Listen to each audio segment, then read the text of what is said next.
For us, it's a daily thing. It's every day, right? This is Mammoth Daily. We're going to take you inside the locker room with Mike Fulta. We want this show to be about the fans, and we want this show to be driven by our Utah Mammoth community. And Adrian Denny. Fans can submit what they want to hear us talk about, what they want to hear Utah weigh in on. It's all going to be here. Here's Mike and AD with you. Utahns, countrymen, lend me your ears. Right here on Mammoth Daily. Here to start your Tuesday on Mammoth Daily, Mike Fulta and Adrian Denny. We are your Hockey Night in Utah radio crew.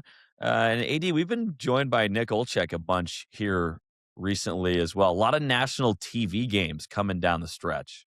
Yeah, Thursday, our next game in Seattle coming up. Be another ESPN Plus and Hulu. So we'll have it for you. Hockey Night in Utah on the radio. And Mike, if anybody happened to be driving around on Saturday night, going from dinner to home or taking a drive over to the supermarket to pick up some ice cream or something like that, that's we've got more where that came from coming up on Thursday night with you and Nick. That was a great broadcast. It was fun. Mammoth won 6-2. So when ESPN Plus and Hulu, they have the games, they do an awesome job. We love being on national TV. But over here on Hockey Night in Utah on the radio, we'll be there for you. And you and Nick always please the crowd, Mike. No, we don't have any fun at all. Always get to a lot of dessert talk for whatever reason when Nick Olchek is part of the show. He's going to be with us Thursday. 4 days off for the Utah Mammoth. So Tuesday is not going to be an on-ice day for the Mammoths from what it sounded like from Bear.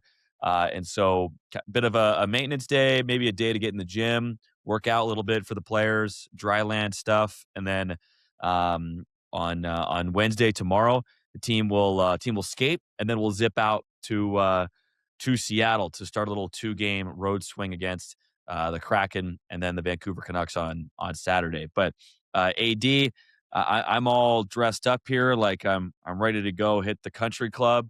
Little golfing here today on Tuesday. We've got a tee time over at Old Mill. Me, McConnell, Olchek, and Sarah Merrifield. We're all gonna rip it up. First time out this year, so pretty nervous. You guys have fun with that, Mike. I think I'm gonna head up to Brighton for some spring skiing. And I love the spring skiing when it's a hoodie and sunscreen day. So looking forward to that. It's been a couple weeks since I've been up. So if you see some characters over at Old Mill that look like Mike and Maddie and Sarah and Nick, very well might be them. If you see me up at Brighton with a hoodie on, chances are it's me.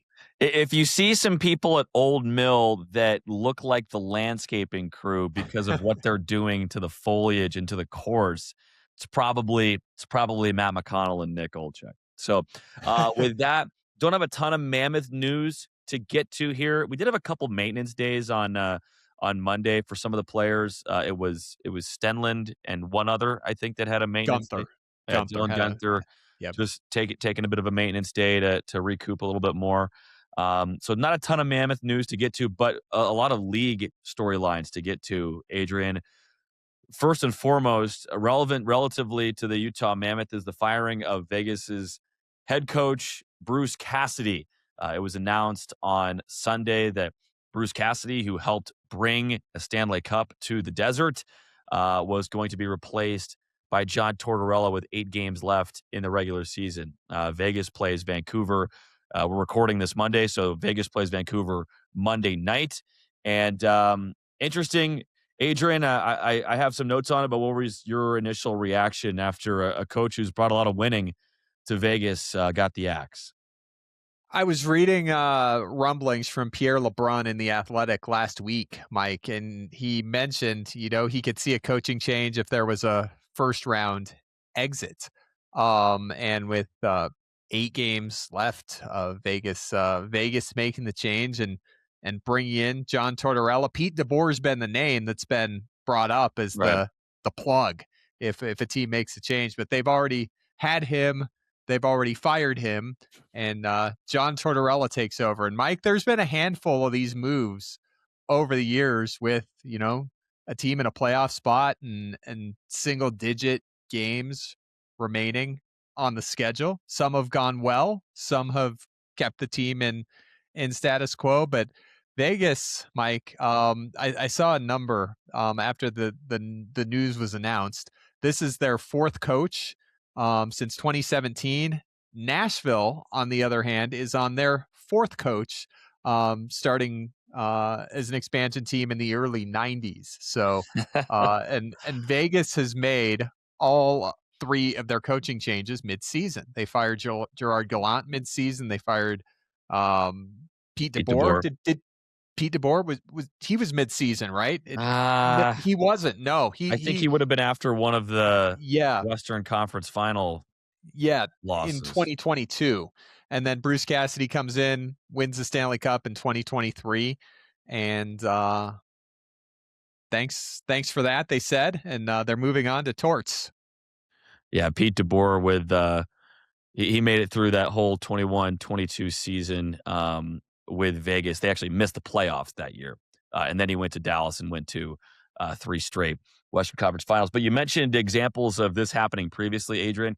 Maybe the most notable is back with John Madden's New Jersey Devils in the year 2000 when Lou Lamoriello fired Robbie Fedoruk with 8 games left of the regular season, replaced him with Larry Robinson, and the Devils went on to win the Cup. And I think this move will get judged by how Vegas does in the playoffs, Adrian. They've got a few games left in the regular season. They play Vancouver here on Monday night. I don't know how much you can judge a new guy coming in with these remaining regular season games. Now, obviously, if Vegas falls out of a playoff spot, that's a different story. But Tortorella's Golden Knights legacy, I think, is going to be written in the postseason. And I mean, I don't think that Vegas cares about home ice a ton, Adrian, battling in that 2-3 matchup with Edmonton. For me, it's all just about playing better and playing your best hockey heading into the postseason. You look where Vegas is right now. They've won just one of their last 7 games ahead of their Monday night game against Vancouver. Just 5 wins since the Olympic break. So things have been trending in the wrong direction, but this has happened to Bruce Cassidy before. He had a really good run in not being fired this late in the season, but he had a really good run with the Boston Bruins, got them to a Stanley Cup. They had won 51 games the year he got fired. They lost in the first round, and then that was it. Then he goes to Vegas and brings Vegas a cup in his first season with the Golden Knights. So even though he's a winning coach who's had a lot of success, Bruce Cassidy, it seems like there comes a time when his message starts to wear on some of those top players. And, you heard some various media outlets, Elliot Friedman on 32 Thoughts, the podcast, our favorite podcast, Mike. I think I speak for you. He'd made some comments that there had been a team meeting last year between Game 4 and Game 5 of the series with Edmonton, and there were some things said, and it wasn't received well. And Kelly McCrimmon, the GM of Vegas, backed his coach then, and right now is excuse me, as they are right now, as you said, 1 win in the last couple weeks, making the move. Torts took over 3 points and back at Edmonton, which is where the standings were on Monday. They play at Edmonton on Saturday night, but the rest of the schedule, Mike, they could get home ice. They play Calgary, They play Vancouver again. They've got Seattle twice, and then Colorado and the Jets. So we'll see what kind of surge we get on the third coaching change of the season. Rick Bowness was the first one, obviously, that put some rocket fuel into the Blue Jackets as they are on a tremendous run. And DJ Smith, LA, it's kind of been status quo or a little less in terms of the LA Kings since the coaching change. I know it's been tough for Vegas, but Adrian, they have the second worst save percentage as a team, .874. Only the Vancouver Canucks, the lowly Vancouver Canucks, have a worse save percentage. It's going to be the first time in Golden Knights history that they finished with a save percentage below 900, and it's not even close. I mean, .874. It's terrible. How much does a head coach have to do with that? Probably not much. That's the surprising thing for me, is that this move is made when the goaltending has just been so bad. But I think it goes back to what Cassidy experienced in Boston, which is he's a hard coach. He's a driver. And sometimes that can really, I've never met Bruce Cassidy, but from what you hear, he's a hard coach. And it sounds like that kind of grinds down some of those top players. You hear about their underlying numbers, and their underlying numbers are really, really good. It's all about the save percentage. And you've heard the same thing about the Ottawa Senators this year. Same exact thing, fighting for a playoff spot with the goaltending being the trouble spot for him. So we'll see. You think Torts will wear a suit now that he's in Vegas? You class it up a little bit, being on the Strip, because last year he just kind of went with the quarter zip the last year or two in Philly, which is another topic for another day. But I like my coaches in suits. He went full NBA. I hate that. Yeah. I hate it. When you see NBA coaches in sweatpants and quarter zips, and it's not just NBA, it's college basketball too. I hate it. Wear a suit. And we have comfortable suits nowadays. You do. You don't have to wear your grandfather's suit. You can wear an athletic, breathable, tailored suit.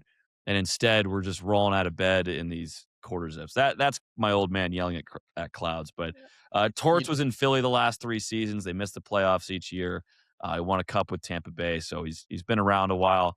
Only Peter Laviolette has more wins as an active American head coach. But guy who knows how to win, and it'll be interesting to see how that turns out. Mike, Louis Dumont, who is the first ever captain that was on a team that I broadcast for, the Utah Grizzlies in 05-06, once told me, if you look like you're going someplace, you probably are. And I've lived by that. I've lived by that through the decades, Mike. If you look like you're going someplace, you probably are. Yeah, it's another way of saying, dress for the job you want, right? Yeah. And Torts already has the job he wants, which is NHL head coach. So I guess you don't need to worry about it as much, but I think I like dressing up. On radio, we don't have to as much as the TV people have to. I like putting on a suit and tie and looking like we're getting ready to do something important. It makes me feel more important. Yeah, I agree. And Torts started that, not suit thing, I think one night when he was sick in Columbus and he wore like a hoodie on the bench. And I think he just kept doing it. But yeah. You know how we feel on that, folks. We don't need to go any further. Yeah. Some more league headlines. Radko Gudas and the Toronto Maple Leafs.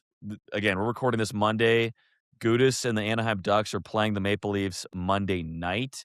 But some pretty unique comments coming from Gudas. Obviously, a few weeks ago, he had the knee-on-knee hit to Auston Matthews that knocked out the Maple Leaf captain for the rest of the season.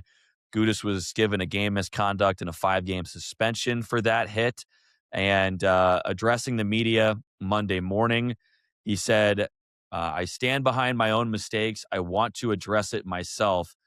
That's one of those games where I have to play. Now, Gudas, a couple nights ago against Calgary, suffered what looked like a leg injury. He was seen in a walking boot, but he says, doctors be damned. I am going to play in this game against Toronto, and I am going to answer the bell no matter what. Pretty admirable stuff from the Anaheim Ducks captain, Radko Gudas, standing in and we think going to face some retribution from the Leafs.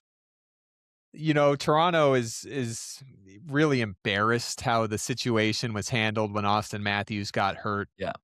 A couple weeks ago in that game against Anaheim with Radko Gudas involved, and Morgan Riley dropped the gloves a couple nights later against the Islanders. But that it was something for them that we've heard, well, that's not going to happen again. We didn't respond well. So, we've heard that before. Yeah. Here's where I land on this, Adrian. So Gudas, he's not 100%, but he's going to play anyway. and face the music. And I admire the you know what out of Gudas for this.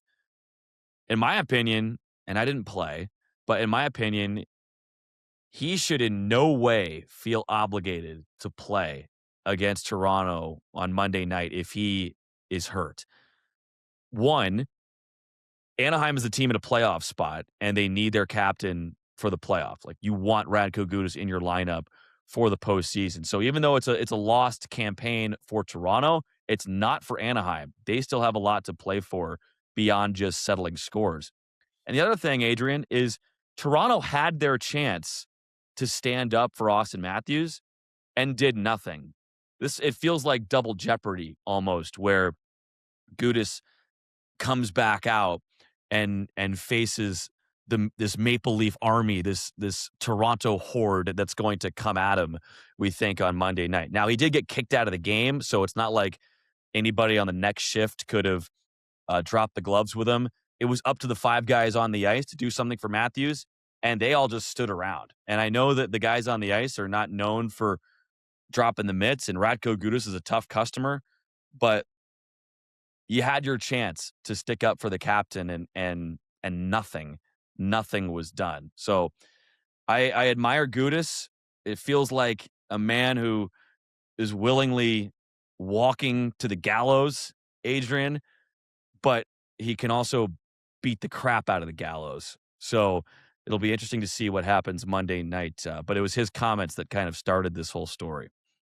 Yeah, especially with the injury and leaving Thursday night and not playing on Saturday. Hey, Mike, speaking of tough guys, we're going to have one coming up on our Wednesday, Odd Man Rush. It's going to be turbo time on tomorrow's episode, Mike.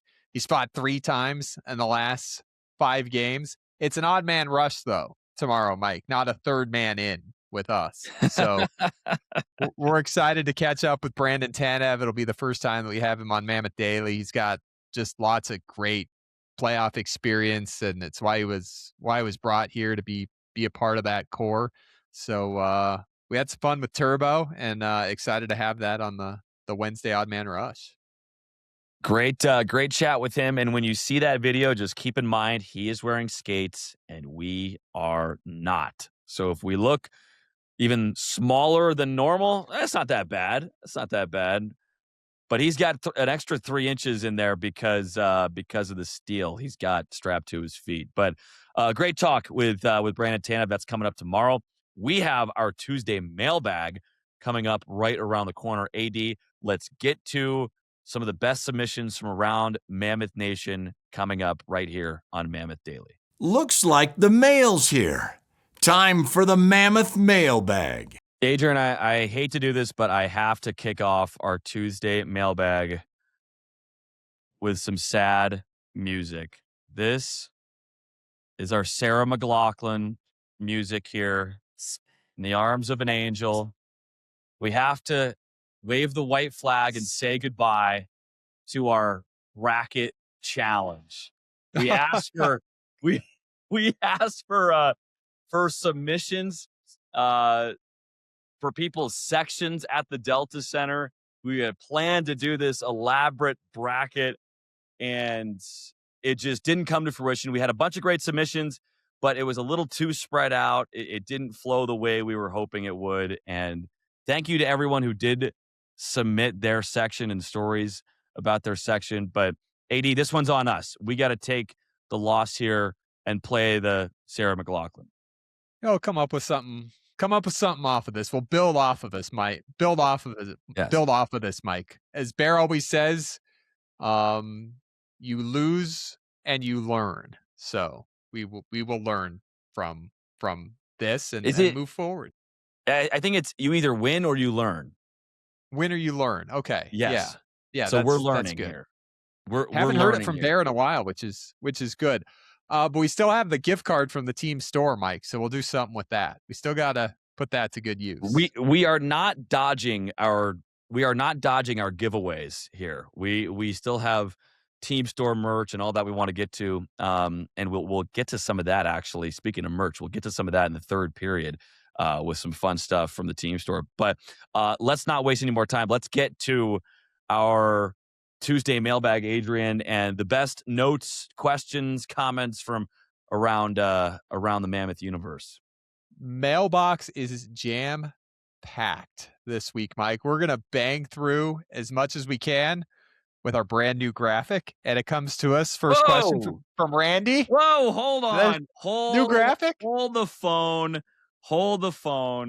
One of the hallmarks of the Tuesday Mailbag was Adrian putting these graphics together with like construction paper and crazy glue. And now we have a nice Tusky on there. Oh, it is sad. I mean, it's a great graphic. It looks fantastic. Looks way better, but it's just an end of an era here. Beginning of a new era, Mike. It's the Mammoth going into the playoffs for the first time. That's what we got here. We're a team pushed into the playoffs for the first time. And thanks everybody for submitting questions. We've got tons. We're going to go through as many as possible. And again, you can submit them throughout the week in the YouTube comments, on our social medias at 801 Adrian Denny and at Mike_Fulta. All right, Mike, here we go. Randy, first up, he says, we know Bear likes to keep his pairs together in terms of the forward lines. Considering the Cooley/Guenther pair, which third on that line has made that line the most productive so far? Great question, Randy. Love it when we have to go do some research. Now, I want to know, did we use Money Puck or Natural Stat Trick for our research here? We used Money Puck. Okay. Moneypuck.com. Moneypuck.com, Natural Stat Trick, both very good stats sites to use outside of just the NHL media site. But AD, do you have the numbers in front of you? I'm pulling them up right now. Yeah, I do. Okay. So in terms of, line combos and goal percentage when they're on the ice, Kyler Yamamoto has played 55 minutes with Guenther and Cooley, 70.8%. Carcone has played 182.5 minutes with Guenther and Cooley, 62.1%. Peterka, 212 minutes, 47.2%. McBain, 32 minutes, 42.1%. So they've played the most. Cooley and Guenther have played the most with JJ Peterka.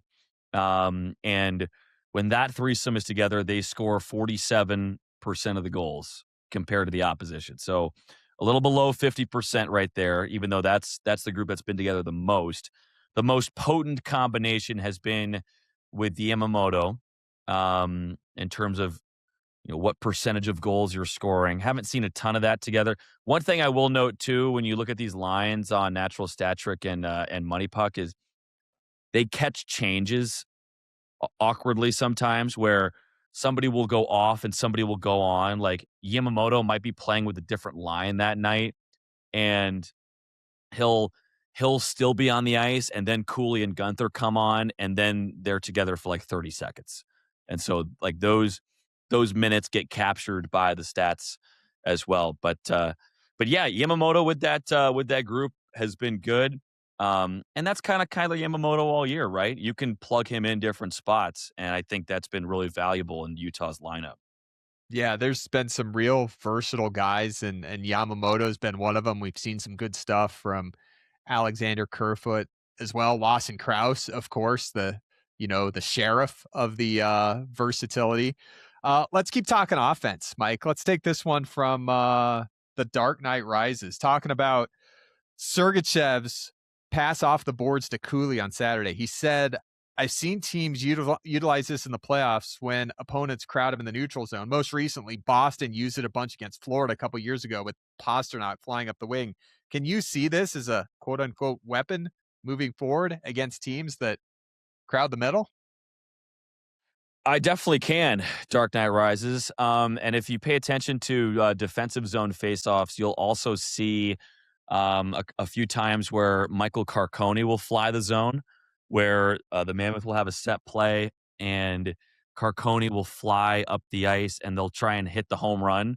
And when I say the home run, you're not necessarily trying to connect on the pass. You're just trying to get the puck all the way down there. And with Carcone's speed and his jump, you're hoping that he can beat the icing call, which is what Cooley did on the the play from Sergachev. So I think it absolutely is a tool. But Adrian, I liken it to football, where you got to throw one of those vertical bombs like every once in a while, just to keep the fear in the defense and make sure they can't crowd the line of scrimmage. Same thing in hockey. You have to just show it to them once or twice, even if it doesn't connect. Just put that in the back of their mind that you have that play. So the Mammoth will do it in the D zone, but in that play against LA where Sergachev hit Cooley, I think that was just a really good read. I think Cooley just started taking off, seeing that he could get behind the D. Sergachev saw that and hit him with the bank pass. All right, let's fly through it. Let's take letter number 3. Comes to us from PVR Eakin, 7285, says, PVR Eakin, or is it PV Reekin? Or P Freakin? either or? I guess. We appreciate the first time mailbag submission. And guess what? We've got a great answer from Bear to cover this. When we're sitting at morning skate on Thursday talking with Bear, and he gives us the explanation that specifically answers this question, I thought, okay, this is perfect. So our first time writer says, I'm newish to hockey. I followed for all my life, but obviously this is the first time we've had a team in our hometown, so a little different. Here's my question. When you say it's not a defensive issue, what am I missing? He says, I felt that all night everyone had to play defense because that was our weak link. Pucks getting through the blue line, pucks not being cleared. I get that our 2 power lines need to step up. They've been missing for the last couple of games, but if there isn't a solid wall of defense, it throws the balance off. Thank goodness for the third line. I feel like our defense acts like an offensive line. They're more interested in scoring goals instead of stopping pucks. I love our team. I love the players we have, but I must be missing something. Help. We can help, Mike. I love this answer from Bear on talking about team defense. And here he is. Let's see, Mike, if this covers us a little bit here. Hockey is simple. When the other team has the puck, if you don't defend hard, you don't get the puck. Try to create offense without the puck. You can't. So it's not one or the other. You need to do both. When they have the puck, you need to be hard so you can recover the little thing and go the other side and attack. If you don't recover the little thing, you skate around all game long hoping for them to make a mistake. That's not a good strategy in my book. You need to play hard when you don't have the puck. And when you have the puck, you need to play hard because you want to generate offense. The little thing. That's what we're calling the puck now. So for when PV Reekin submitted this, was that, did you say something on post game, Adrian, or something in your recap on Daily saying it's not a defensive issue? We were talking about just how strong Utah is defensively, in particular Cooley, Guenther, and Peterka. And they're right there talking about, because they want the puck back. They're looking to recover the puck. I think is where we were going. I think also he gave kind of multiple answers along those lines. Yeah, he was talking about how if you're not intense defensively, that can extend those shifts in the defensive zone where, okay, maybe you're still confident that you can keep the other team from scoring, but then when you go back to the other end, you don't have any energy for offense. And so, instead of spending 20 urgent seconds in the defensive zone, you spent 40 not so urgent seconds in the defensive zone.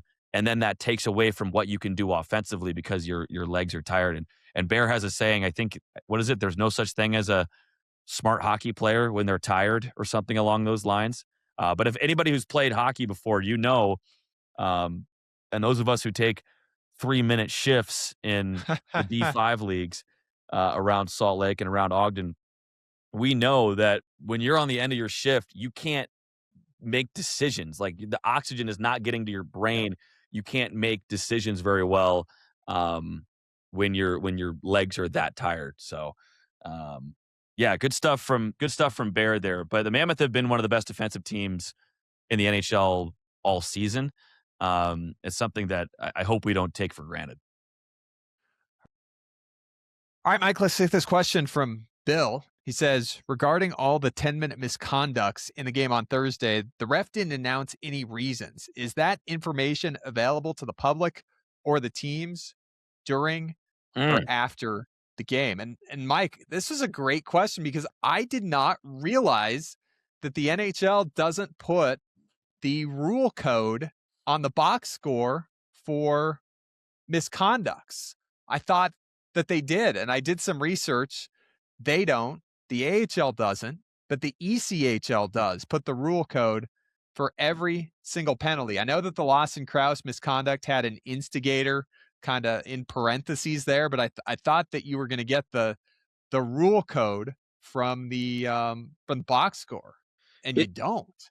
Is it a thing where if the misconduct has an additional 2-minute minor attached to it, then you get the rule code, like for an instigator? That must have been it. But I was expecting rule codes like this. Rule 39, banging boards with a stick in protest of an official's ruling. You can get a misconduct for that.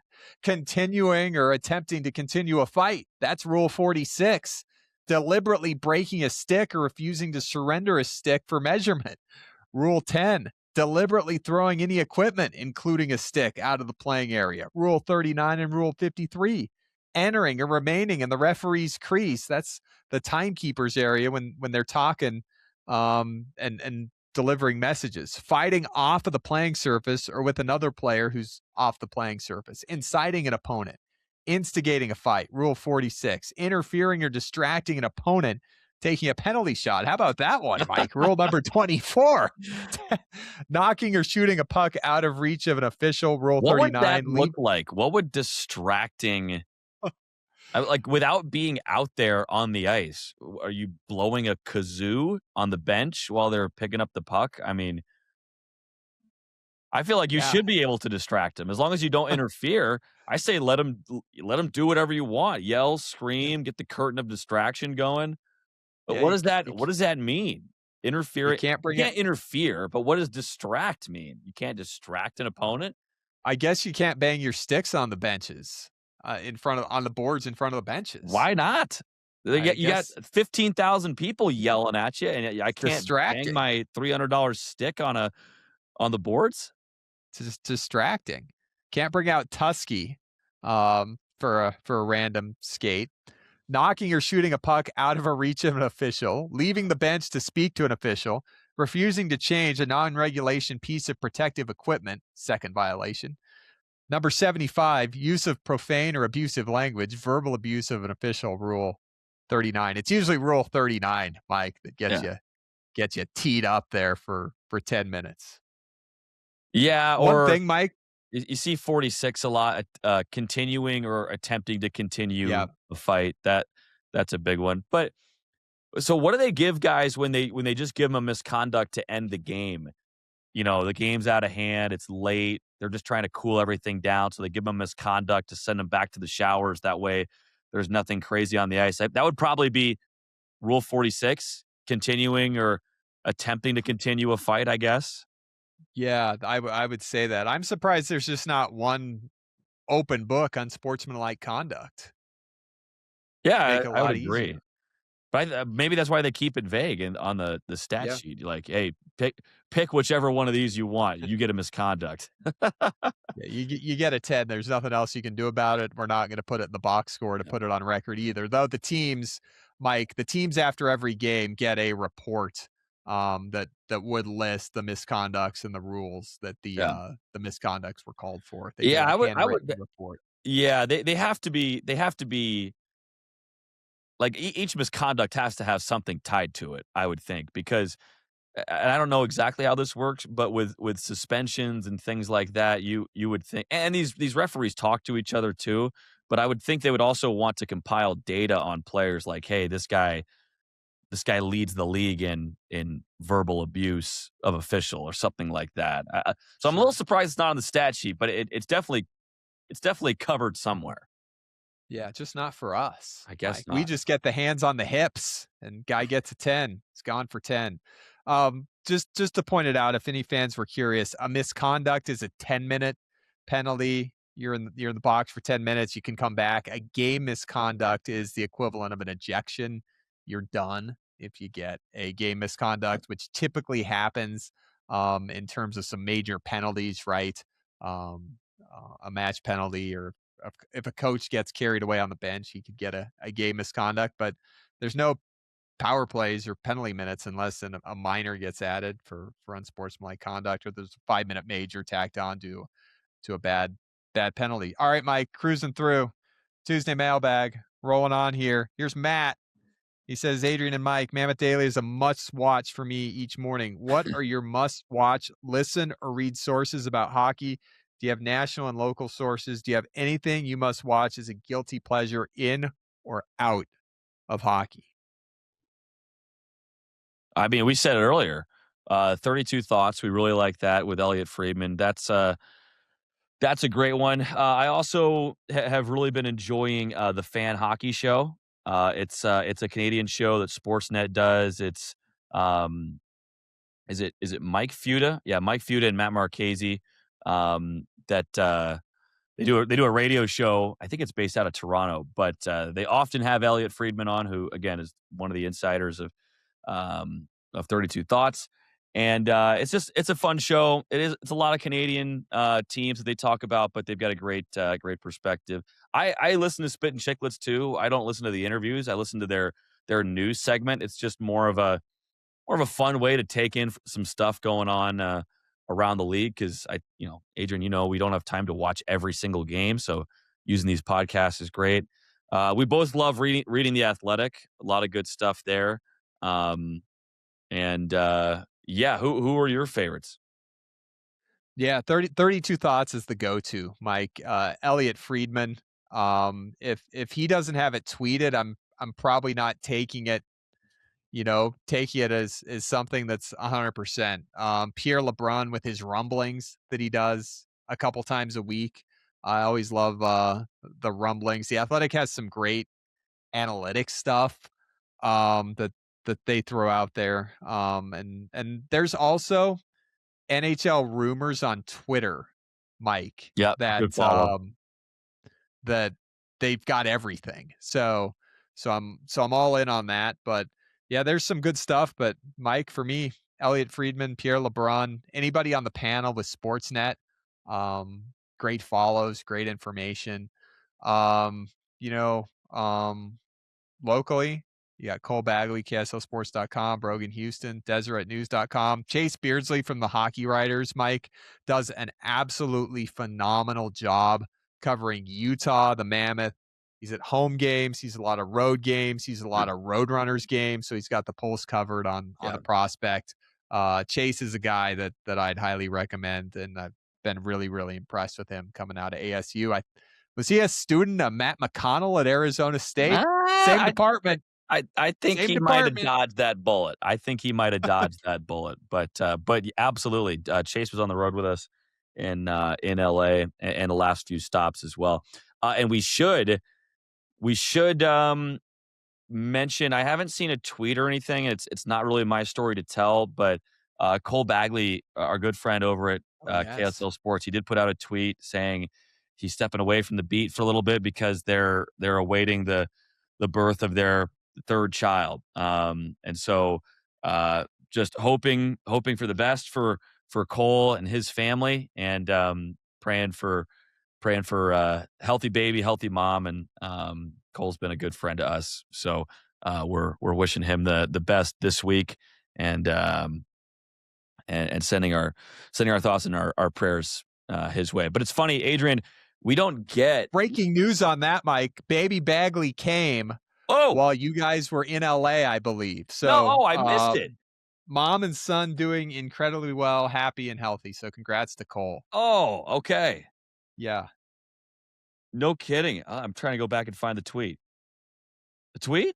Oh, okay. Yeah, there we go. 2 days ago. Yeah. All right. And great stuff. Prayers answered. That was quick. Yeah, it doesn't happen that quick. Yeah. That's fantastic. I think he's got 3 boys now. He's got a whole line. That's great. But it's funny, Adrian, I was going to say, we don't I don't know about you, but I don't read a ton of our own clips just because like we cover the team. And so there are some great like the personal stories, I think maybe are ones that I'm not aware of. But as far as like the stats and team storylines, like we're all over, we live that every day. Yeah, Right. So sure. I mostly I'm read stuff from other teams. 100%, Mike. I've always been like that. I've always had my own way of compiling You information make your own and game notes. preparing, but I do. I still put together my own game notes. Mike asks about if we have any guilty pleasures outside of hockey, Mike, in terms of anything we watch. I've had some Kim Becker and I have a commonality here, true crime. Kim and I will get Okay. together and we've got a text about true crime. So outside of hockey, I'd say it's true crime, which stuff you don't want to hear. But Kim and I and some friends over the years, we've gotten into some cases and some mysteries and stuff like that. So I'd have to say that Okay. that's it. True crime, Mike. You've heard me and Kim talking about true crime. I don't think I have. It's funny. My mom loves the like the cold case podcast stuff. There's one famous podcast. I forget what it Cold, is. I think. What is it? No, cold. Is it cold? Maybe it's just true crime, like true Okay. crime. I don't know, but it's funny. You listen to an hour of this stuff, and then you get to the end, and they still haven't figured out who the killer is. And it's like, oh, that's right. That's why it's a cold case. That's what drove me bananas about Unsolved Mysteries, Mike. You watch the whole hour. They don't solve the thing. You're scared to death, and it's time to go to bed. Yeah. It's funny. I've never been like a big true crime guy. I'm fine with it, but I was a huge cop show guy growing up. Like Saturday nights, baby. Oh, like NCIS Los Angeles, CSI, Criminal Minds, Hawaii Five-0. Like those were that was my jam. Not as much anymore. I did rewatch Stranger Things when the latest season came out. It's set in Indiana, even though it's not filmed there. It's filmed in Georgia. And you can tell because it's supposed to be November in the show and there's leaves on the trees still. I'm like, that's not what Indiana looks like in November. But I like Stranger Things. Yeah. Is it just shows or any guilty pleasures? Just what we watch. Stuff What to we watch? Okay. Yep. Yeah, I tell you what, like those, just an hour show is a really good unwind for me on a plane after a game. If I don't need to be studying for something the next day, like on a back-to-back, like a 40-minute show is perfect for me to just kind of, wind down after a game. My mind is so fried and melted after a game. Yeah. I'm straight music. I'd get on the bus, we'd fly out. I'm straight to music. My brain can't process any more thinking. Yeah, happy to field any more show request or show ideas from the audience. I just finished up The Diplomat, or I'm all caught up on The Diplomat, I should say. Very good. I like those political dramas. Adrian, you ever seen The West Wing? Yeah.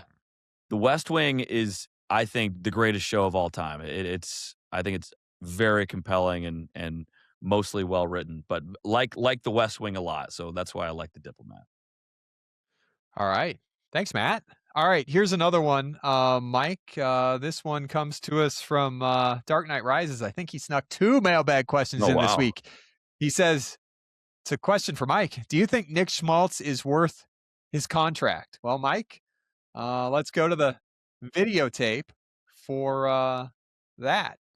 Is Nick Schmaltz worth his contract? What does Mike think? Gets a stick on it and finds Sergachev. Out with Schmaltz, a 2-on-2. Schmaltz in with Sergachev. Schmaltz shoots and scores! Nick Schmaltz walks it off for the Mammoth. Worth every penny. Why did I sound so angry? Oh, you're fired up, baby. Well, I was definitely fired up, but I listened back. I'm like, I sound so angry. Should be happy. Yeah, there you go. Worth every penny.